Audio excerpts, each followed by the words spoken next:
한글을 왜 창제했을까? 그 동기에 또 중요한 의미가 담겨 있는데요.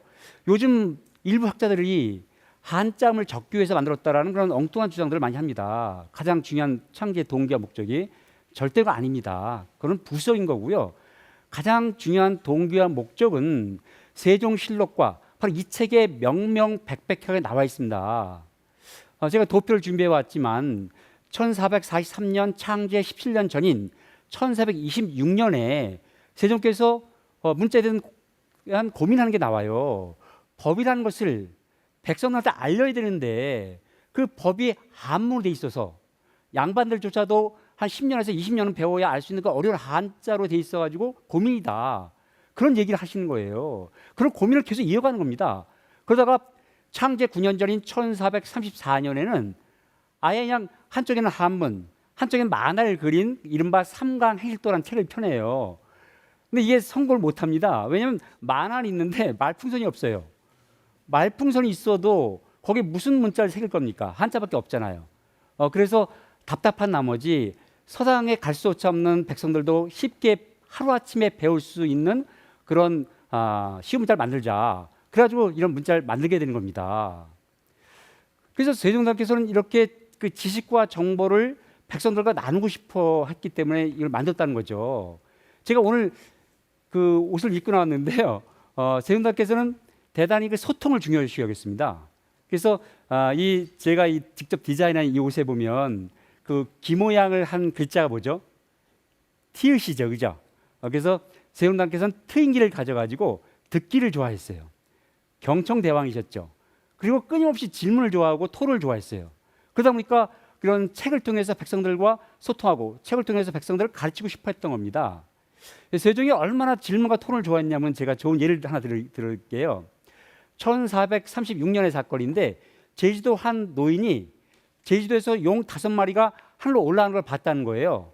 그래가지고 막 제주도 발칵 뒤집히죠. 그 사건은 지금으로 보면 제주도 UFO가 한 50대 나타났다는 거 그 이상으로 충격적인 사건이었어요. 그래서 급히 파발말 띄워가지고 세종께 아뢰는 겁니다. 전하, 제주도 한 노인이 용 5마리가 하늘로 올라가는 것을 보았다고 합니다. 어찌하오리까? 어찌하오리까? 그때 세종은 어떻게 대답했을까요? 그때 세종이 이렇게 대답합니다. 그 용이 올라갈 때 안개와 구름이 있었느냐? 용이 올라갈 때 천둥 번개가 있었느냐? 용이 올라간 곳이 어디냐? 용 5마리 한꺼번에 올라갔느냐? 용을 보았다고 하는데 용의 꼬리를 보았느냐? 전체를 보았느냐? 용을 본 때는 그 노인이 용을 본 또 사건이 그 전에 있었느냐? 노인 말고 또 누가 보았느냐? 이런 대략 한 10가지 정도의 질문을 던지는 겁니다. 어쩌다가 이런 질문을 던지는 게 아니에요. 임기 내내 이런 질문과 소통을 하는 겁니다. 바로 이러한 정신을 반영했기 때문에 한글과 같은 위대한 문자가 나온 거예요. 근데 아쉽게도 조선의 양반 지식인들은 이런 쉬운 문자를 통한 지식의 대중화, 실용화를 거부합니다. 그래서 18, 19세기 때의 그 유명한 실학자들 박지원, 박제가, 정약용 선생 이런 훌륭한 실학자들조차도 한글 사용을 거의 안 합니다. 이런 훌륭한 분들이 한글을 통해서 그 세종의 정신을 실현했다고 한다면 우리가 일제 36년이라는 그런 참혹한 참화를 겪었을까 그런 아쉬움이 드는 거죠. 그래서 그런 훌륭한 분들의 업적이 소중하기 때문에 그걸 알려야 되는 거 아니잖아요. 그래서 세종은 그런 중요한 지식과 정보를 나누라고 만들었다고 볼 수 있는 것입니다. 그럼 지금은 어떤가요? 옛날은 시대적 한계 때문에 그분들이 한문만 썼다고 치더라도 지금은 또 다른 한글의 위기가 왔어요. 전 대학교에서 강의를 하고 있지만 대학교에서 이제 한글로 쓴 논문을 인정하지 않는 시대가 왔어요. 그래서 이공계통은 거의 다 영어로 바뀌었고요. 그래서 대학 교수 뽑을 때도 영어 면접을 뽑습니다. 인문학 교수도. 그래서 이제 앞으로 10년 이내면 대학 교수들 한글로 논문 안 쓸 겁니다. 이게 얼마나 참 가슴 아픈 일입니까?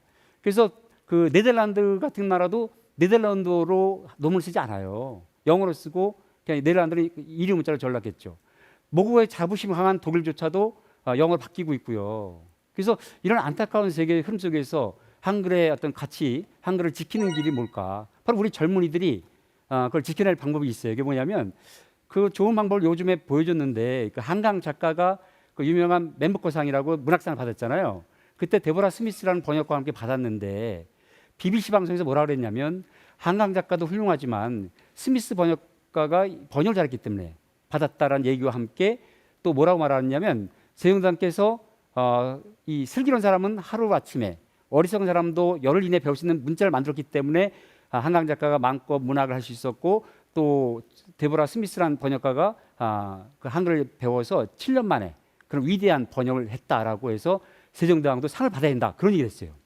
그래서 바로 이렇게 번역 기술을 발달시키면 한글을 지킬 수 있는 거예요. 그래서 우리 젊은이들이 이런 한글 번역에 관한 그런 것들을 전문화하는 그런 전문가가 됐으면 좋겠어요. 지금 구글이라든가 전 세계 많은 기업들이 이런 통번역, 동시번역 이런 걸로 해서 애를 쓰고 있어요. 그래서 구글에서 한글 번역까지 지금 연구하고 있습니다. 그래서 이런 다국적 기업이 하는 것도 좋지만 우리가 우리 스스로 한글을 다양한 나라로 번역하는 시스템을 개발한다면 한글도 지킬 수 있고 세종도 지킬 수 있다는 것이죠.